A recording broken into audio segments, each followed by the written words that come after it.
अगर कृष्ण को पाना है तो राधा से सुगम कोई उपाय नहीं। भगवान श्री कृष्ण 16 कलाओं से परिपूर्ण है, लेकिन भगवती श्री राधा 64 कलाओं से परिपूर्ण है। भगवती श्री राधा एक पूर्ण शक्ति है, जो पर ब्रह्म परमात्मा जिसे हम कहें। श्री राधा तत्व को जानने के बाद ही यह बात सिद्ध होती है।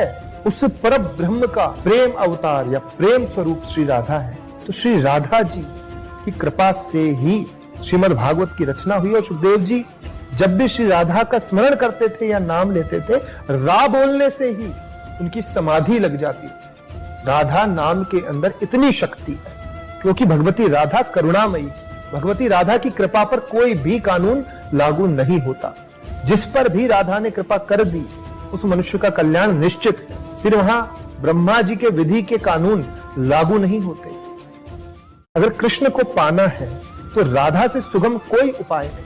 भगवान श्री कृष्ण 16 कलाओं से परिपूर्ण है, लेकिन भगवती श्री राधा 64 कलाओं से परिपूर्ण है। भगवती श्री राधा एक पूर्ण शक्ति है, जो पर ब्रह्म परमात्मा जिसे हम कहें। श्री राधा तत्व को जानने के बाद ही यह बात सिद्ध होती है।